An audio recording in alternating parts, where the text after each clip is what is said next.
Hello everyone and welcome to the short season 2021, which is the first short season of stories which we have for you.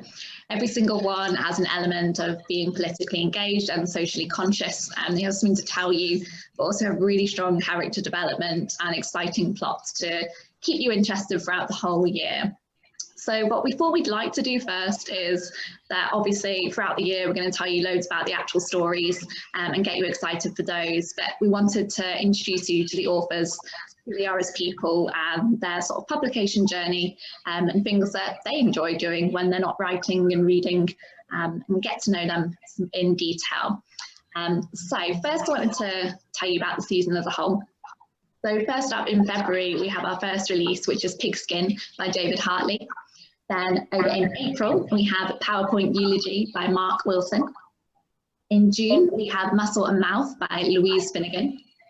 In August, we have Hazan's Sue and A Village in Winter by Ruth Brandt. In October, we have How to Bring Him Back by Claire H.M.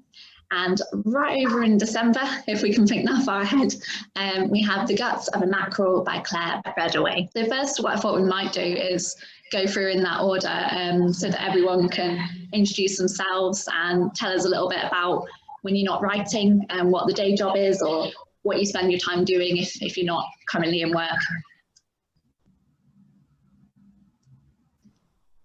Shall I start then? Yeah. Hello. Hi. So I'm David Hartley. Yeah, I'm going to be the first, I think, in this short series with my short story Pigskin. So me, I've been a writer for many years, but I guess the main thing that I've been doing recently is I've been doing a creative writing PhD at the University of Manchester, which I'm just about to finish. In fact, this time next week, hopefully my Viva will have been finished and I will then officially be able to call myself Dr. Hartley, which is amazing.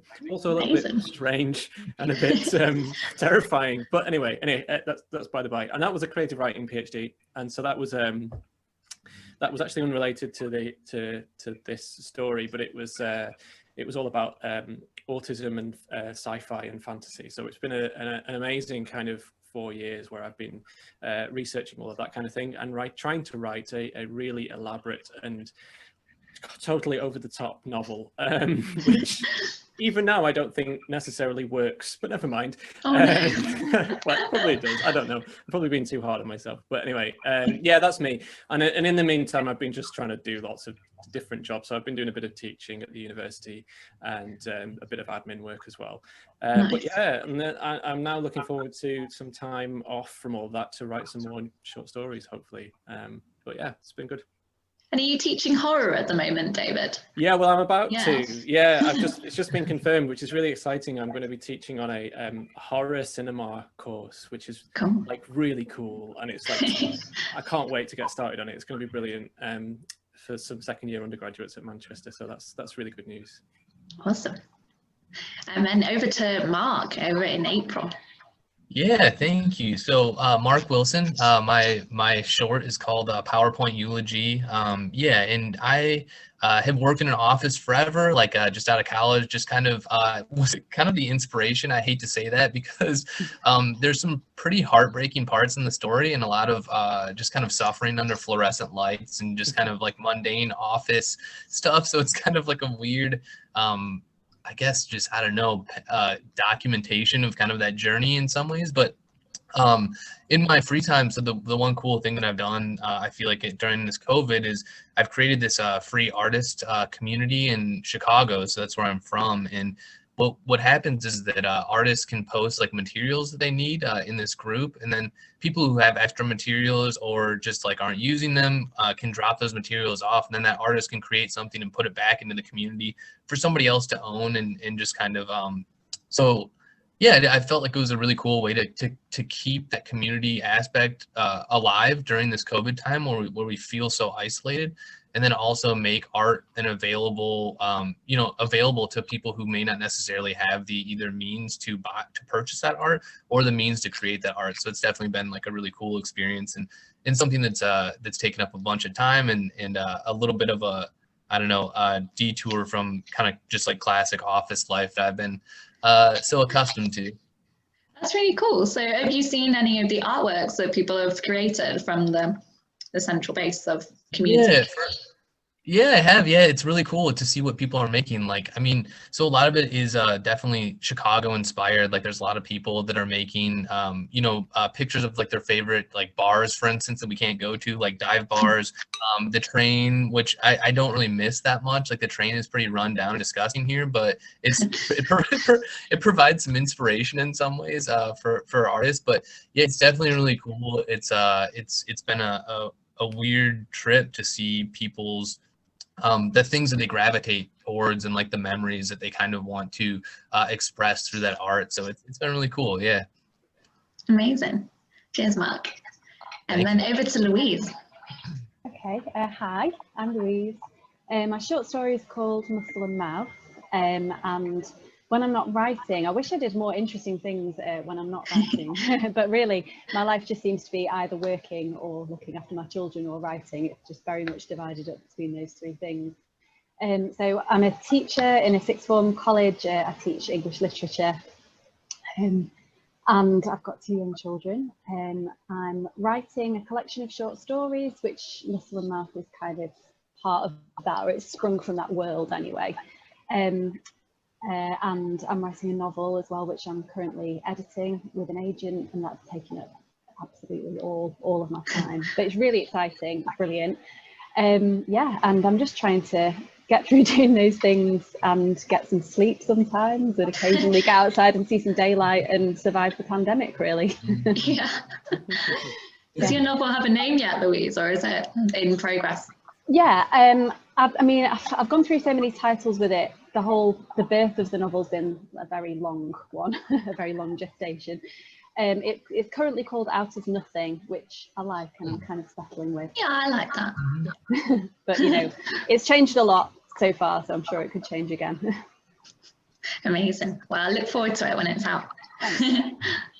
And Ruth. Hello, I'm Ruth Brandt. The 2 stories that you've selected for this short season. One's Hassan Zoo, which is a story about the American invasion of Iraq, the shock and awe invasion, and really the sort of themes I sort of look at it in it is the expectations, people's expectations. And the more I write, the more I think it's all about our expectations of ourselves and other people's expectations of us. And it's mostly society's expectations, and which is why I really love writing things set in other places, because it's so much easier to see other societies' expectations rather than my own. So that and the village street in winter, it's about difference. It's about anyway. Those 2 in the short series. I have written for about, I don't say it now, about 20 years, but I'm not a writer naturally. I wasn't a reader naturally. I needed to mature quite a bit until I got into reading and writing. But once I'd got there, I absolutely got the bug. And my day job, is teaching creative writing. I run my own courses and things, and I teach at West Dean College occasionally, other places. Of course, everything's closed down at the moment, so I moved completely online at a moment's notice, and it's been remarkably successful. And one of the things that is sort of highlighted for me is how much geography divides. People are able to get to my courses now online that they could never do before. And I forget when one is in that world where, you know, you do things naturally, you forget how geography is a huge divider and a huge imbalancer. And so it's sort of the things I enjoy writing about, you know, imbalance and things. It's absolutely been shoved in my face with this, and I'm thinking, yeah, this has to go on like this. There's so many advantages here. So other than that, over the summer and last year, my husband was furloughed, so we converted a van into a camper van, and we did get away for a short time. We even recently, before lockdown, but when we were in tier 4, we parked outside and camped outside overnight to pretend we'd gone away for our wedding anniversary. Apart from that, life is full of family, two sets of children we've got between us, and all sorts of things. So it's quite full. And I'm thank so you sorry it's ruined your wedding anniversary. Yeah, drat. What a blow. It ruined my mum's as well. My mum and my dad's, they were having their 25th and they had a party. Well, obviously didn't have a party, but it was last year. So yeah, I mean, they were thinking maybe we'll do it for the 26th because it was also their 50th. So they were having like a big celebration. But yeah, now I think there's no point of even having it this year, to be honest. Is that? I don't want to be pessimistic, but I was doing my best and I said, we could be anywhere. We could be, you know, once you've parked and the curtains are up, we could be outside Paris at the moment. Well, I don't want to go to Paris, but we could be there. Well, why would we go to Paris? I was thinking, hold on a minute, let's go somewhere else then. Anyway, it was great fun. Amazing. Yeah, that's your writer spirit coming out, I reckon, the sheer creativity. Thank you. And then we got Claire HM. So that's who I am, Claire HM. And my story is how to bring him back. And really, it's about the messiness of desire and atoning for the past. I'm also a teacher. Seems to be a theme here, but I teach ESOL and literacy to migrant and refugee communities in Birmingham, although I am currently taking a break from January this year at the moment because we've had a few big family things happening, and with everything happening with the pandemic and writing and yeah, stresses, I just thought let's just take time to prioritize the things that matter at the moment, and I'm privileged to be able to take that position, to take a short break from teaching. So that's who I am. Well, I'm glad you're actually taking a break because, yeah, it can be hard to acknowledge that we need to. So yeah, I hope you have a relaxing break and lots of writing and reading. Relaxing, maybe not with other things that are happening, but at least yeah, maybe at least it takes away that extra pressure. So yes, so there are 4 adults in my household, and I have my 2 sons. One had just finished his degree and had come back home here, and one had just started his degree. And my husband has been working from home all through the pandemic as well, so we get along well, but it's still 4 adults. Yeah. And limited reasons to go outside. So many people can relate to this at this time. And then Claire Redaway. Hi, yeah, I'm Claire Redaway, and my story, which is coming right at the end of the cycle, is called The Guts of a Mackerel, and I think it's about identity and national identity and who you are if you identify in more than one way, yeah, that's what that's about. And mackerel, obviously. Mackerel. What do I do? Well, I live in Bath. I have a small arts company organising events. Great. In the Bath. So that's down to a halt. But again, as everybody else has said, lots has gone online. And I run a lot of story events, site-specific story walks, and sort of quite theatrical. I also write plays, so you know, I'm interested in the kind of the meeting between story and performance. So I do a lot of work around that. And we did it at Christmas. We did an event which was festive doorstep stories, where we were an actor would deliver a story to households in Bath, entirely socially distanced, obviously, and you'd get kind of one household, and they have a story read to them. It was like kind of traditional carol singing meets story deliveroo. Everybody was really thrilled with it. And so I'm starting doing another phone stories being delivered by phone from a story apothecary. That's our next plan for the new year. That's so cool. Yeah, well, I hope so. And I've just been accepted as a steward for a vaccination centre So when they turn the racecourse here into a vaccination centre, I shall be there in my high-vis jacket, bossing the people. Go right, go left. So, looking forward to that. Amazing. I don't know if you've heard, I've kind of forgotten their name, but which my theatre tutors would probably kill me for. But there's a theatre troupe that they did a particular piece on bikes, and the audience like went through the city with headphones. I want to call them, is it tricycle theatre? You look like you know, but there are lots of things like that. There are where people deliver. I don't know them particularly, but yeah, do things in slightly different ways. But yeah, that sounds great. Yeah, I think it was site specific, and they went to different locations and similar ones. But yeah, I guess inventive things during COVID, even though that wasn't even a COVID play, that was just something they wanted to do. But yes, I think there are lots of ways of finding audiences, relating to audiences in different ways that brings them to people that wouldn't necessarily think, oh, I'd go to the theatre. They might do something that was, a little bit sort of on the left or the right, just around a bit more lateral. Yeah, definitely. I think maybe sometimes people get put off by buying a ticket, going to conventional theatre. I don't know personally why, but I can see that you're definitely going to meet more people if you're doing something a little bit off the wall. Yeah. So I wondered if we could start by talking a little bit about books, which we personally really love. So that might be like a childhood favourite, or it might just be one that you've read recently that really moved you.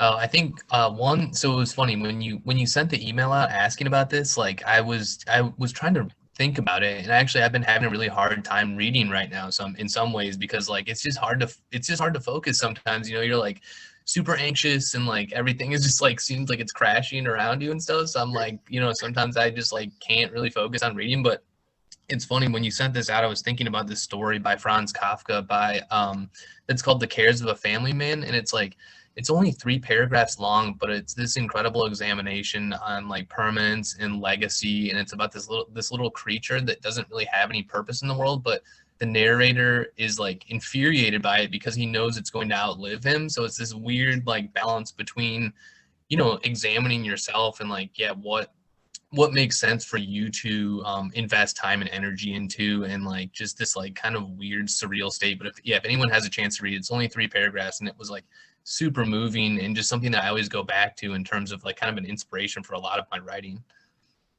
Maybe you can post it on Twitter or something, because I'm up for reading 3 paragraphs like that. I'll post it after this for sure. Yeah. Thank you.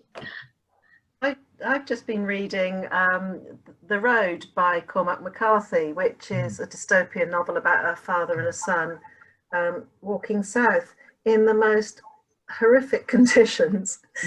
And what it did for me, I kept saying, oh my goodness, no, they've still got nothing to eat. Oh, they've got something to eat now, hooray. Oh, they've got nothing again. And what it meant for me was, when I do go out and get my walk or go out for a run in the current situation, I look at the green grass and I look at the birds, and I'm thinking, thank goodness we're not at a bird. And so it actually made me feel rather joyous every time I went outside, simply because it wasn't as grim as this book. It's a hugely compelling read, and how can it be that a story that's so dire can keep you reading? And I kept thinking, why am I reading? I just wanted to know it would be okay. And so it was a great book to read now, because it really cheered me up in a bizarrely quirky way. Don't watch the movie. The movie is like super scary, and like it's literally the book but in a film, so it's like definitely not a super joyful thing to watch. Not even in contrast, eh, Mark? Right. I don't even think it's contrast, but maybe, I don't know.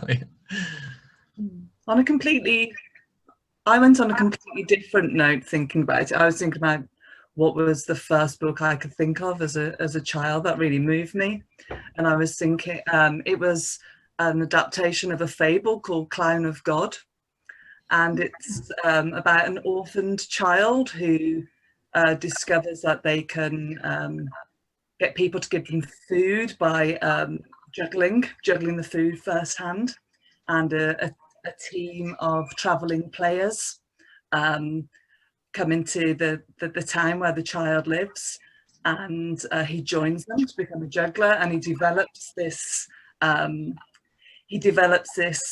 act where he juggles what looks like the rainbow, and the last ball that he adds to it is a golden ball, which is to represent the sun. And one day he shows this to some monks, and these monks tell him that his juggling is for the glory of the divine. It's a gift for the divine, and the juggler just laughs this off, but is happy to share the food with the monks. And once the juggler is old and cannot travel around anymore, he is living back in his hometown from when he was an orphan child, and he goes to visit a cathedral on Christmas Day. He joins a queue of people in a procession to give gifts to the Madonna and Christ Child.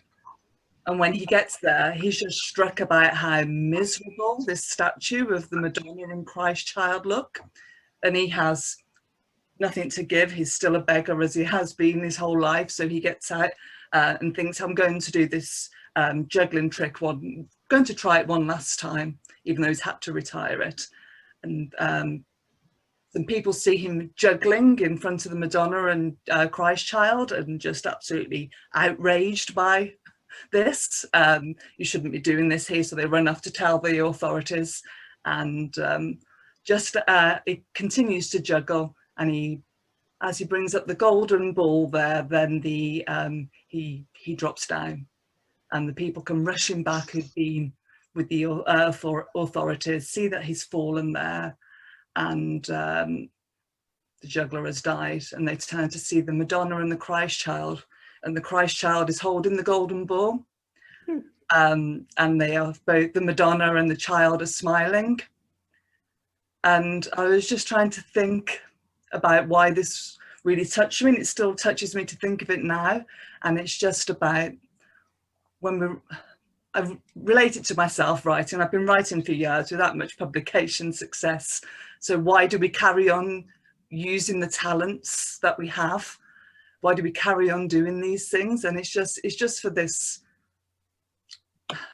the glory, for this spark that's in us that can touch and move. And it's just about the talent. The talent is for this divine movement. And just, it was what came to mind, just thinking this is something that I've carried with me throughout. So I was going right back into the annals of time for me for that one. That's such a gorgeous story, though. Yeah, it is. Yeah, I felt really transported listening to you then, Claire. I forgot that I was in a Zoom interview. It was lovely. That's beautiful, thank you. Thanks to me. It's like I was worried. I'm such an and ahra. I think, are people still with me? We were all there. I was totally with you. Yeah. I actually went down a fairly similar route. I started thinking about sorry, I'm breaking up a bit. Started thinking about childhood reads. So one of the books I've read recently was Alan Garner. If anyone's familiar with Alan Garner, the writer Alan Garner, I absolutely love Alan Garner. He's one of my favourites. And I read his autobiography recently, because that came out only a few years ago. And it put me back in mind of him, because I used to read a lot of his books when I was younger. My dad used to read a lot of his books to me when I was younger. And my favourite one was this one, Elidor, which is just a beautiful, magical, amazing book. So I reread it fairly recently, and it's just incredible. And it's like, it's weirdly terrifying. Like when you're reading it as an adult, it's really quite scary, although it's a book for children. And it's a fantasy novel about these kids who go to a magical world, and they come back having stolen some items, and from that world want to get those items back, and it's quite scary, and it's quite fun and interesting. But what I discovered about this copy, which is the one I read when I was younger, at some point it's clearly fallen off my bookshelf and has been chewed to bits by my rabbits. I think I've got a pair of rabbits downstairs, and so they must have at some point chewed it. So it's now like this weirdly precious and lovely physical item because it's got the teeth marks of my beloved rabbits on it as well. But it's not really readable. So I sort of really treasure this book now as a sort of memory of my youth, but also as a memory of, you know, as a kind of indicator of what my adult life has become, which has been a slave to rabbits, basically. So yeah, so that's that was my thought when I saw that question. I thought it was guinea pigs that had chewed it, but I didn't realise you had rabbits as well. Rabbits as well, yeah. Overrun by the little critters. Yeah. Yeah, I went back in time too to a sort of a childhood read, and I was thinking what first moved me, and I mean it's not a great book. Well, I mean I think it's a great book, but I mean it's not a kind of. It was Moonfleet. I don't know if anybody ever read Moonfleet as a child, and I hadn't thought about it for years, and into my head popped this moment where Elzevir Block, who is this kind of great hulking bloke, and it's a turn of the 19th century book. It's really old, and it's set down in Dorset, which is very close to me, and on the sea, and it's a bit of the sea where there's this terrible undertow, and for some reason that I now can't remember, Elzevir Block and our hero, who's a young boy, have got out of the sea and they're climbing out, and Elzevir is safe, and the boy is dragged back by the undertow, and Elzevir turns and runs back into the sea and saves the boy, and is then dragged to his death at sea. And honestly, I mean, he's saying it now, I feel quite teary, and it's kind of, I don't know, that particular scene just leapt into my head. And I mean, it might be partly that I find the sea incredibly inspiring, and I know the beach where it happened, and it's set and that sound of the sea. And I think also because, I don't know about anybody else, I miss it. I really miss the sea at the minute, and we're so lucky to live on an island where the sea's so close usually, and yes, it's not there at the minute. And I was just thinking, am I crying for Elzevir or for myself? For us all. Yeah. The lack of the sea. That's beautiful. I hope you can go to the sea this year. Yeah, I was taken back, like when I kind of thought about the question about literature or what I've read recently that moved me. I was thinking about how, like, I cry very rarely when I'm reading. You know, I cry at stupid things on the TV all the time. I cry at TV adverts, but very rarely I cry about something that I'm reading. But I did have this really powerful experience a few years ago when I read George Saunders' Lincoln in the Bardo. If anyone else has read it? Yeah. So I'm sure people know it's a novel that's got several narrators, like I think probably near 100 narrators, and it's narrated by ghosts. People kind of often reflecting and looking back on their lives after life is over. And there was one moment in it was very short really, where one of the narrators is speaking to you, and she's talking about her life as a young girl and how she dreamed that she'd achieve all these things, and she was very adventurous and she was very rebellious, and she wanted to travel to Paris, Rome and Constantinople. And then she is kind of forced into an arranged marriage, and she doesn't get to go to these places. And she has 3 daughters instead.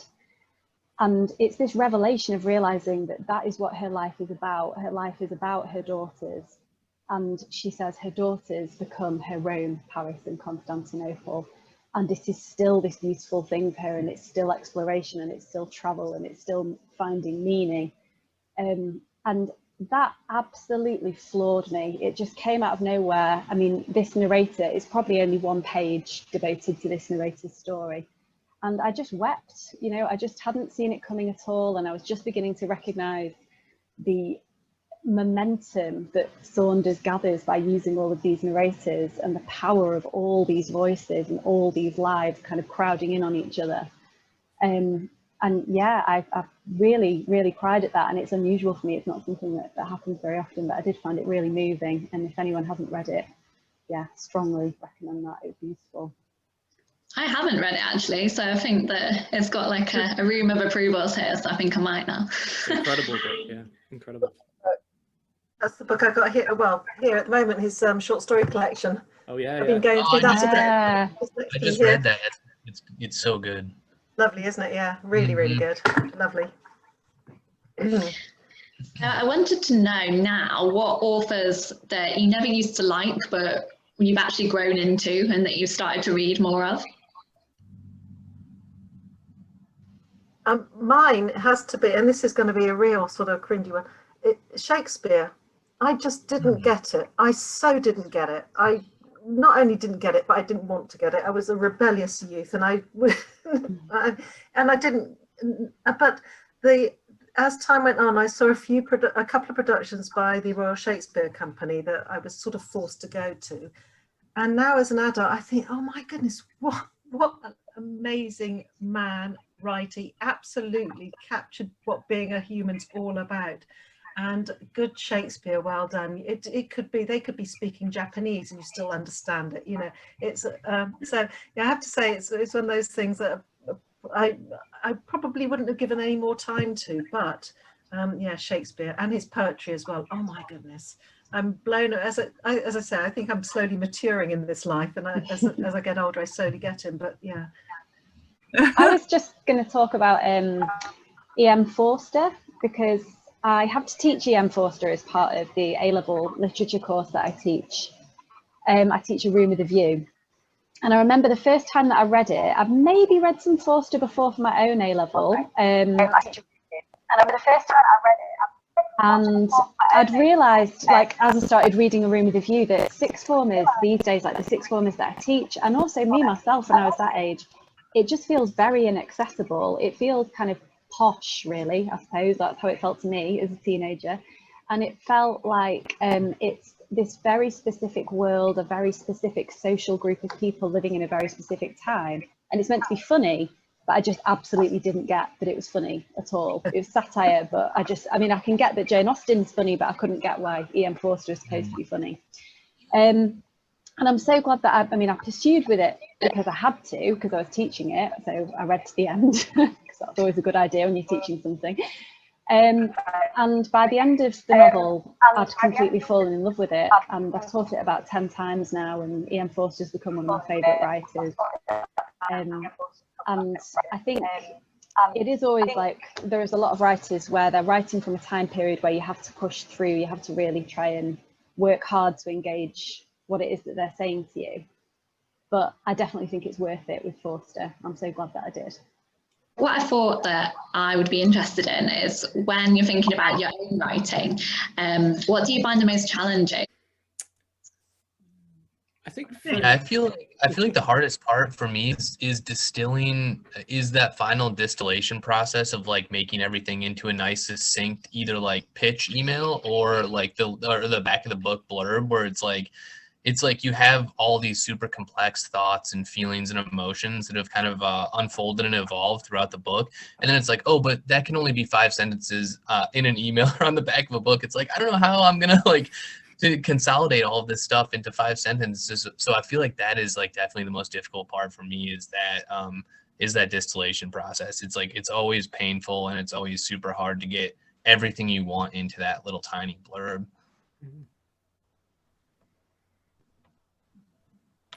Actually trying to get to decide what you actually just said in like 100 pages or so. Right. I think for me, the hardest part of writing is my own expectations of what I should be doing when I'm writing. So getting past the mindset and just allowing things to unfold as they should, as they're working for me. So, looking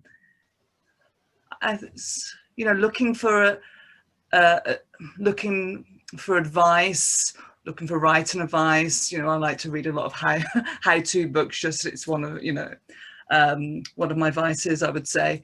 And I think in the past few years, there's been the kind of big movement about getting the first draft done and pushing through a whole first draft. And that really doesn't work for me. I find that I have to really, I start better from a polished piece and proceed out from one polished piece of the book. So my own expectations and not allowing my own process to develop is what I would say is the hardest part for me in writing. That's quite interesting for me because, oh dear, Isabelle's disappeared again, but I'll carry on. That's interesting because I feel like I'm sort of the opposite. And I do think that the writers generally tend to fall into one of two camps. Either it's that side of things, or it's, for me, my challenge is I completely overwrite absolutely everything. It's just like a barrage of stuff that comes out. And then it's all of the challenge for me is then tightening it and making it work and actually finding what is the actual story within the thing that I've been trying to write. And that often happens to me. And I often start with a kind of a concept, an idea that's come into my head, and I think, oh, that's an idea for a story, and then just start writing it. And it takes me quite a long time then to figure out what actually is the story that I'm telling. It's not just, because a concept isn't just a story, it's like, it's an idea, and then there has to be story padding around it. But the only way I can reach that is just by writing into it and going on that kind of voyage to find the island with the treasure on it, I suppose. But being lost at sea for a long time. There you go. There's a good metaphor for you. Well, yeah, it's not. I've not had dissimilar experiences when I've tried to write the whole draft out, but I've just looked at it and thought, what is that? Yeah. Not been able to. I've got drafts of other novels that are like, no, I don't know if that was of any use at all, getting all that out onto the page. Yeah. And I think I do the same thing in what I describe as the polished start, in the fact that I just go into the depth, and maybe you find it easier to broaden out on the story, and I find it easier to go in by diving deep into one particular aspect, and from that I can clearly see what the themes are. Right. Yeah. By polishing that one part. We need to find a way of swapping our brains somehow. Blending them into a hybrid, the perfect hybrid. Is that the fly on the wall press hive mind we're developing? Yeah, write one together. That'd be really cool. I find that most of the time when I'm writing, I've always got this dream that kind of I'll just be typing away and it'll all be flying out, and it's never like that for me. It's incredibly slow. Sometimes I'm part of a writing group, and sometimes we do writing together, and it's lovely. I really enjoy it, but I can never believe how much other people have written in that time. Usually I've deleted 3 words at the end of a chunk of time, and everyone else has written 800.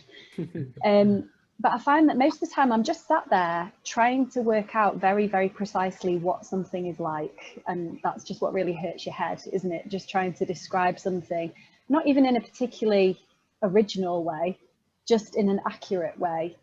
So just somebody's facial expression, or I don't know, the sound of somebody sighing. And I find that what I find myself doing is making the facial expressions and making the sounds. I don't know if anybody else does this. Yeah. I'm trying to describe. So I'll just be on my own in a room, just sighing over and over again and listening to the sound and trying to think, how exactly can I put that into words? And sometimes that's all I'll achieve within a good couple of hours.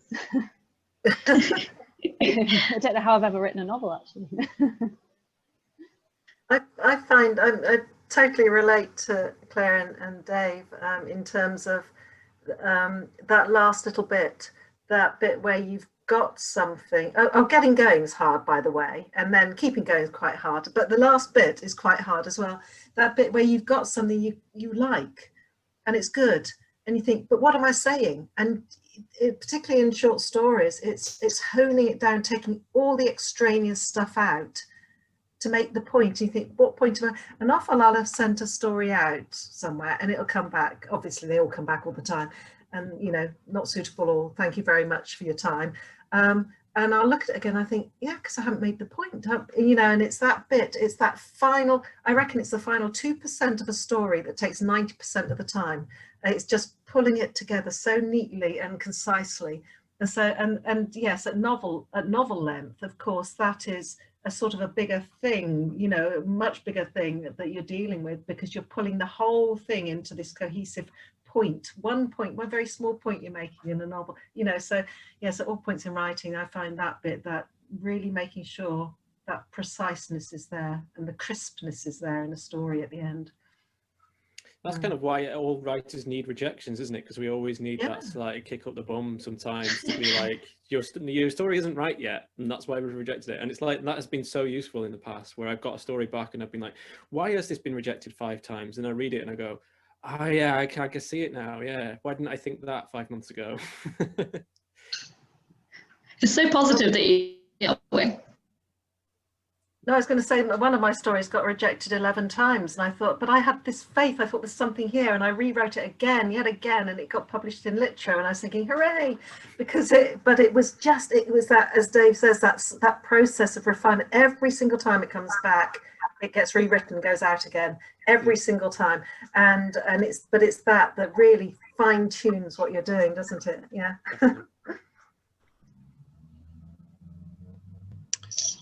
Oh, Claire, you're on mute. Oh, there you go. I completely, I kind of feel that I do all of those things at the same time, both, you know, they're too big and they're too small, but if I have a difficulty of going too long, if I write something that's, you know, a full length or a film or a play or something, and I finish the first draft and then I go back into it, sometimes it's like sand through my fingers, it just vanishes.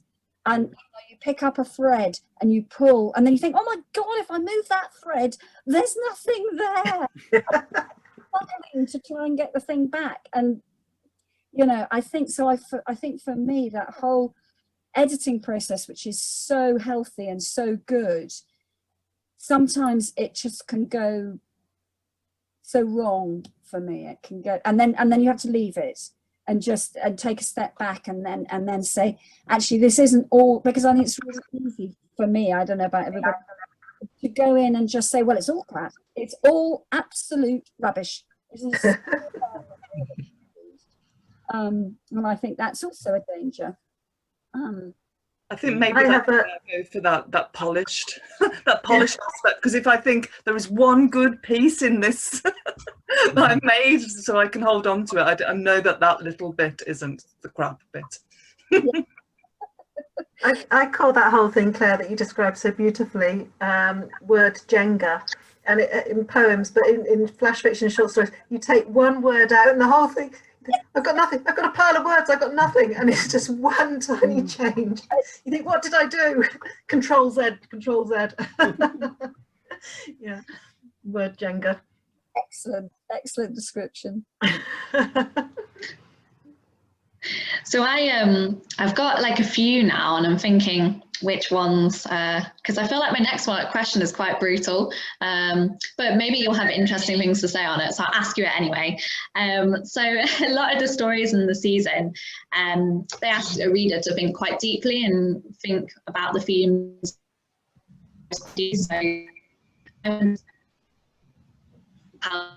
And making a demand on a reader, but also taking care of them if there are some quite dark themes. That's something you think about. Yeah, I'll jump in on that, because I thought that was a really interesting question. Because I do tend to write like quite horrible stories. A lot of my stories are really quite horrible, and not very nice. And that's not a reflection on me. I'm genuinely a really nice guy, I promise. But I don't know, I tend to just fall into this pattern of writing horror stories. I find them interesting and compelling. And as Isabelle will know, a lot of my fiction that I write a lot about animals, and I'm really interested in animal rights and animal welfare and that kind of thing. And Pigskin is a story which is very much about the horrible things that we do to animals, and you just have to go to the horrible places there. And I think that the way that I try and control that is to, I don't know really, I think always to have a kind of a sort of overview which is vaguely satirical, I think helps, because there's a kind of there's almost a comedic edge to it. I think that idea of having a sort of dark comedy is quite helpful. So that's certainly present in Pigskin, but also pacing out the shocks, building up to them, and sort of signaling that they're going to happen, I think is useful. But I've had to think about this a little bit in the past, because I know that people struggle with stories where animals suffer, as anyone would. You know, that's a really sensitive point, but it's also something, it's a point that needs to be addressed and it needs to be made. And so in my animal stories, I try and tussle with that a little bit. The animals do suffer, and they do a bit in this story, but also ultimately they will also triumph, and there will be positives, and there will be a kind of hope. I think it's about finding ways to feed hope in, and I think that's what readers like to hang on to in fiction that deals with difficult themes. Yeah, I'm going to jump in there because I feel quite similarly to you, I think, Dave.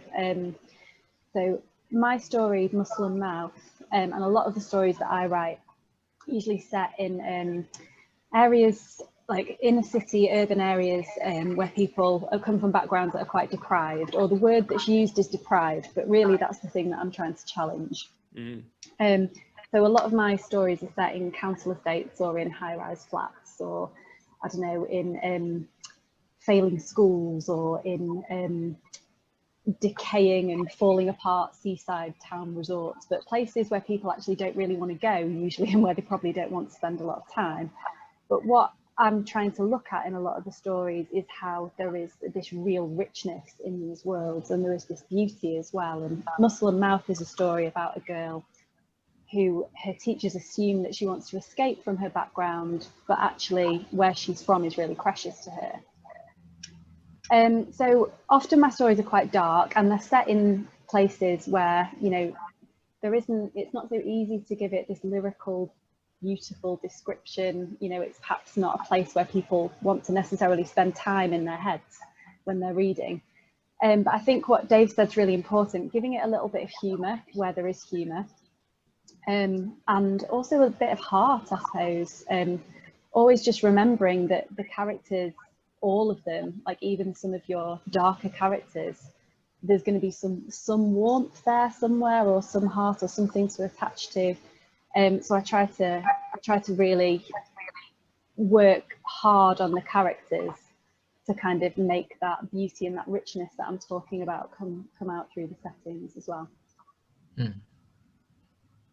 Yeah, I feel like it's funny with all the dark themes and like that kind of satirical take. It's like sometimes I think my method for creating humor in that is delving so far into the absurdity and the darkness that ultimately people are just like, okay, like this is like too insane to even imagine. And then through that insanity and absurdism, it creates an element of humor. Just because looking at something that is that severely kind of psychotic in some ways is oftentimes hilarious. Like absurdity is a funny kind of brand of comedy that I'm often drawn to. So I agree. Yeah, like also having the heart and the warmth, but then also potentially cranking it up to a level in the sense where it's like an unbelievable or unfathomable kind of amount of insanity happening, where they're like, okay, this is like clearly humorous at this point in terms of the suffering and tragicness of some of the stories. I don't feel perhaps, or maybe I do, I don't feel I take my readers to particularly dark places or challenging places, but within that I think the characters probably go through dark moments and difficult moments. So I'm hoping to expose a situation to the reader just to get them thinking. But within that, I think what Dave and Louise both said, the idea that within that there is hope in the characters, there's some sort of, the movement is towards a slightly more positive. And sometimes that is just the matter that the character is taking control of something somewhere within that. But it was a very interesting question, and it made me ask, because I'd never really thought about it. No, do my stories actually risk the reader at all? Maybe I'm far too safe, and I don't know. But it was a really interesting question to consider, how to keep the reader safe. And I guess the bottom line is, if the reader does feel unsafe, they put the story down, they are not forced to read it. And so if they wanted to, hopefully by the time they get to that point, they'll become so interested in the outcome that they would read it. But ultimately, I suppose that is the problem with our readers. They can walk away at any point, can't they? Unless they've invested £2.99 in our story or whatever. Yeah, I thought this was a really interesting question too. It's something I've thought about, not with my short stories, but with plays where you're trapped, basically, unless you stand up in the middle of the aisle and walk, you know, you have to watch it. And I have put trigger warnings on plays in the past, just for themes. You know, I write a lot about women's lives and abortion, birth, adoption. You need to tell people that that's going to happen, because even if it does spoil a twist, people do not need to sit and watch something that will really affect them in a way that they hadn't expected from the, as you were saying, the difficulty of writing something that sums something up. It's not going to, you're not going to lure them in by telling them the terrible thing that might happen, but they kind of need to know that too. But actually, I've never really thought that I needed to do that with prose because of the thing of putting it down. But I completely agree about putting hope in there. But I also think that for me, the whole point of writing is to make a connection with a reader, so that the reader cares about the character and is moved. And if they are, so I don't want to horrify them, I want to move them and make them empathize. And if I haven't done that, then the story hasn't worked. And I think that if that, you know, I think there's a difference between affecting a reader, which is a good thing to do, and traumatizing them, which might be a good thing to do. I don't tend to do, because my writing's too sort of soft.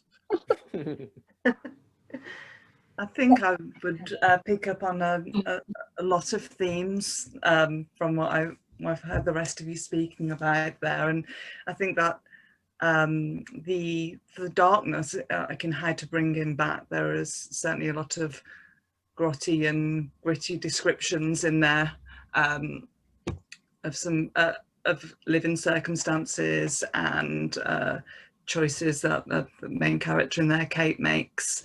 But in kind of a reward for the reader to come along with that, I try and make available the most kind of, it's the intimacy with the character.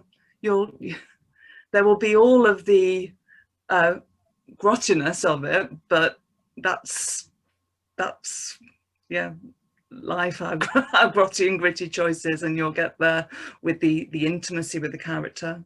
And but specifically for how to bring him back, there are two strands of it, where there is an older narrator looking back, and there is more luscious and poetical language that she can use, reflecting back on what is her younger self. So the reader can have a breather from the more intense parts of the story.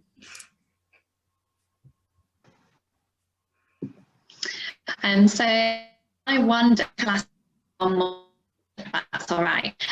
So I want to ask about when taken away from the writers. There are so many things to sort of develop at the moment. So there's loads of online workshops, petitions. They might go and be mentored by someone. But I wonder, what was the best money that you've ever spent as a writer? It could be literally anything. I guess it could be just buying an excellent book. But I've got a very clear answer to that. Sorry, go on, Ruth. No, you continue, Louise, go. Sorry. I've just got a very quick and very clear answer to that. So I wasn't writing at all in any public way, like it was this really secret thing that I stored up in my heart and spoke to literally nobody about until about 5 years ago, when I saw the Alton Writers Circle were a thing that existed, and that they existed in Manchester, and that you could go and you would pay £4 to sit in a room in Nexus Art Cafe, which is unfortunately closed now, and just share your work and just get other people to listen to you. And I was absolutely terrified, but I decided that was something that I was going to do. And I think I came out of that experience just a completely changed person, just because they were so warm and so receptive and so encouraging. And that's what I needed, because I was terrified. I think the first time you start talking to people about writing, it's terrifying. And just the experience of reading to other people and having them listen and having them take it seriously and being with other writers has opened up all these worlds for me. And I was kind of addicted to it from that point onwards, not just the writing, like I love the writing, but just being with other writers and being part of that community. Definitely the best £4 I've ever spent. And people can join their groups now for free online as well, like everything else, you know. Well, strange enough, my story isn't very similar to Louise's in a way. I have never really written. My background's in maths and physics and all the rest of it, so I wasn't, and I did a technical job, computer specifications and things, and I had started reading, but I wanted to do something different at evening class, and I phoned up to do a painting class, and they didn't have any spaces, but they said there's a creative writing course that's just starting, and I said I needed to get away from my 2 very young children at that point, and so I said, well, I'll do that then. And I went along. There were all these people there who'd written all their lives and loved reading and had notebooks and all sorts of things that were so exciting. And I just thought, I don't belong here. This isn't my tribe. But actually, by the time we got to the end of the lesson, and he gave us the homework, and by the time I'd got home, I just sat and wrote and wrote and wrote, and I went back and I was absolutely bitten. So from thinking that I had no interest whatsoever, and it wasn't even something that was me or my world, and now you people are my tribe, and I do believe, and it's so lovely because you meet other writers, and there's a level that you connect with other writers, different ages, different backgrounds, different everything. There's a level that we all connect at, which is delightful. So that was the fee for that course, which was probably about £50, was the best money I've ever spent, because that's what got me here. I think for me, I actually did, listening to your story, Louise, I had a very similar experience where I sort of decided to join in with like writing groups and reading groups in Manchester. And I think I ended up at Nexus at one point as well. And that was such a useful thing to do, just to find other writers. It was really good. But I think the money that I spent, this is me spending a lot more money than everybody else has mentioned so far. But a couple of years ago, well, yeah, it was a couple of years ago now, in the midst of the PhD, while I was trying to write the novel, I just sort of did my own writing retreat, where I was just me on my own in a nice place. It was on the border of Wales, I think. It was literally, I could walk out of the place where I was staying and walk down the road, and I crossed into Wales. And it was this just beautiful place with a really beautiful view of mountains, and it was in the summer, and I was just there completely on my own, just writing. And it was really a way of trying to get to grips with the novel, and just like seeing it all from start to finish, and planning it all out and seeing what I had and all that kind of thing, and just taking myself away from the rest of everything else that was going on and just disconnecting for a while. And while it was an expensive thing to do, because it was basically the cost of a holiday, I suppose, it was so useful, and it was just like exactly what I needed at the time, and it helped me so much to get through so many little brick walls with the writing. So it was yeah, I sort of think it's certainly in recent times that was the best money I've spent. And it was quite, it was a decision to spend that money. I had to sort of really convince myself to do it a little bit, but I was really glad that I did, and it's certainly something I would do again in the future if I had enough money to. But I was lucky to be able to do that. I think it was money from a gift or something, but it was yeah, it was really good to do. So that was probably the best recently. For me, really, it's any workshop that I've been part of. You know, you get the specialism of the workshop, the person who's running the workshop, and they'll share their passion for that particular strand that they're teaching and the reading there, and then just the privilege of being with other writers with their work as it's emerging and being able to give feedback on that, whether it's, you know, critical or emotional feedback, and being able to receive that back. Just anything spent where you can share that moment of creation with other people is just, I think, is wonderful. I'm really ashamed of mine now. Oh no! Oh no! I'm actually thinking of things I spent. I mean, I thought, well, of course it's my computer. You know, I mean, I love my computer. It gives me access to the internet. It's just fantastic. And I thought, no, I won't say that. Actually, something that I did spend. I mean, it was kind of part of a work thing. When I was a researcher, I was working in London. I got a subscription to the London Library, which is a private library in St James's Square, and it's in a sort of beautiful, I don't know if anybody knows it. And it is the most fantastic library. It's just, you can just wander through it's like really old fashioned, and it's got sort of metal floors that you can look right the way down to the basement through. And you can take, I mean, at the time I was doing some historical research, and you can take from the shelf a sort of a manual to describe all of the servants' jobs in a big house, and it's published in 1804, and you can just take it from the shelf and open it, and you don't have to order it. And then next to that will be something completely different. It was incredibly inspiring. It's that thing of ideas just bashing up against you as you're walking along an aisle, and you say, oh, I never thought of that, never thought. And it's just such an inspiring place. So I you know, that was wasn't really my money, it was the company's money, but it's good. All the better. Anyway, I find it very inspiring, and I like workshops as well. And sharing. Virtue signal. So we did the interview despite my internet being the most awful that it has been in the world, but I thought that one thing we finish is whether you are more nervous or excited about your book coming out this year and people reading it. Very excited. Really excited. Just Yeah. fantastic. It's really exciting. I am incredibly excited about it. I am a little nervous as well, actually.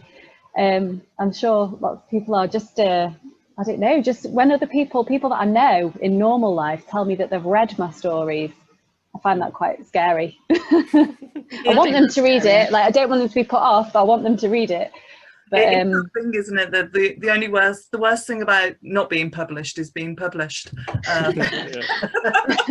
But I am really excited because, you know, a piece of writing exists to be read and to be in connection with other people. So the fact that those words go out and connect with others is, yeah, very exciting indeed. Similarly, I'm just hugely excited about it. It's you know, you can write a lot and it can stick on your hard disk and no one ever reads it, but for good or bad, let them read it and feedback. I don't mind what, I mean, I do. I hope people enjoy it. I really do. But if there's anything they want to say, if it's moved them sufficiently to say I didn't like it, that's sufficient for me. Yeah. Very exciting. I just Hold you to that afterwards, Ruth. I just think once it's got through the door with a wonderful publisher or indie press, I just think that's its validation. And then whatever anyone else thinks of it from that point, I don't care. And I'm really excited that it's out there and that it was going to be out there and people are going to be reading it. Yeah, it's brilliant. It's just brilliant from start to finish.